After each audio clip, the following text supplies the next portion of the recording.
বহু তর্ক বিতর্কের পর সব শেষে রাজ্যের জনজাতিদের সাংবিধানিক অধিকার রক্ষায় ত্রিপাক্ষিক চুক্তিতে আবদ্ধ হল কেন্দ্র, রাজ্য এবং তিপ্রা মথা দল।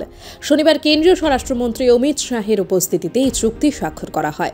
পরে স্বাক্ষরিত চুক্তির বিষয় নিয়ে বিস্তারিত জানিয়ে সাংবাদিক সম্মেলন করলেন কেন্দ্রীয় স্বরাষ্ট্রমন্ত্রী অমিত শাহ।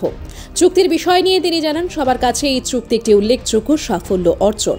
সংশ্লিষ্ট চুক্তিতে আবদ্ধ সকল পক্ষের আন্তরিক উদ্যোগের ফলে ত্রিপাক্ষিক চুক্তি স্বাক্ষরিত হয়েছে বলে সাংবাদিক সম্মেলনে জানান তিনি।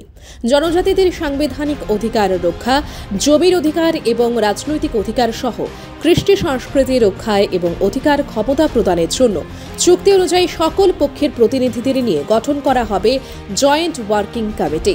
নির্দিষ্ট সময়সীমার ভিত্তিতে সকল সমস্যার সমাধানের লক্ষ্যে সংশ্লিষ্ট সকল পক্ষ কাজ করে এই চুক্তিকে বাস্তবায়িত করবে বলেই স্বাক্ষর করেছে চুক্তিতে আবদ্ধ সকল পক্ষ। চুক্তির বাস্তবায়নের কাজ হবে আন্তরিক পরিবেশে।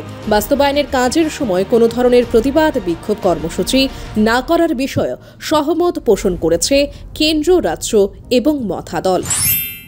त्रिपुरा के इतिहास के लिए एक ऐतिहासिक दिन है। आज इस समझौते से हमने इतिहास का सम्मान किया है, गलतियों को सुधारा है और आज की वास्तविकता को भी स्वीकार कर तीनों चीजों का सामंजस्य कर हमने भविष्य की ओर देखने का काम किया है। इतिहास जो है उसको कोई बदल नहीं सकता, मगर उसमें जो गलतियां हुई है इसको सीख कर आज की वास्तविकताओं को नजर में रखकर हम आगे जरूर बढ़ सकते हैं। और मुझे आनंद है कि तिप्रा मोथा ने, सभी ट्राइबल पार्टियों ने और सभी ऑर्गेनाइजेशन ने इसके लिए बहुत कंस्ट्रक्टिव रोल लिया है। और भारतीय जनता पार्टी की त्रिपुरा सरकार ने भी शुरू से इसके लिए प्रयास किया।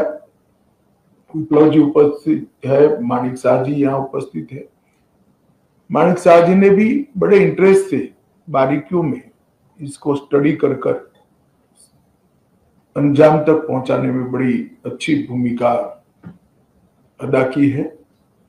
मुझे विश्वास है कि मोदी जी जो विकसित भारत का स्वप्न लेकर चले हैं, वो स्वप्न में त्रिपुरा भी अपने योगदान के लिए भी कटिबद्ध होगा और अपने हिस्से के लिए भी कटिबद्ध होगा। जब विकसित भारत बनेगा उस वक्त त्रिपुरा भी विकसित त्रिपुरा के रूप में आगे पर स्वप्नों के साथ आगे बढ़ेगा।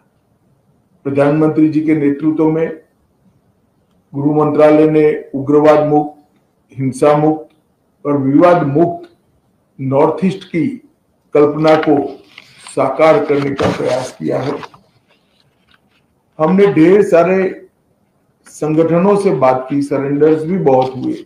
करीब करीब 10,000 लोग हथियार छोड़कर मेन स्ट्रीम में आए हैं और इसी के कारण आज नॉर्थ ईस्ट में विकास का एक माहौल बना है। ब्रू रियांग का समझौता हो या सीमाओं का समझौता हो, शुरुआत उसकी त्रिपुरा से ही हुई थी और ये टर्म में अब क्योंकि हम चुनाव में जा रहे, अंतिम समझौता भी त्रिपुरा का हो रहा है। 2019 में NLFT SD के साथ समझौता हुआ था, 20 में ब्रू समझौता हुआ, 20 में बोडो समझौता हुआ, 21 में कार्बी समझौता हुआ, 22 में आदिवासी समझौता हुआ, 22 में असम मेघालय अंतर्राज्यीय सीमा का समझौता हुआ, 23 में असम अरुणाचल अंतर्राज्यीय सीमा का समझौता हुआ, 2023 में दिमासा शांति समझौता हुआ,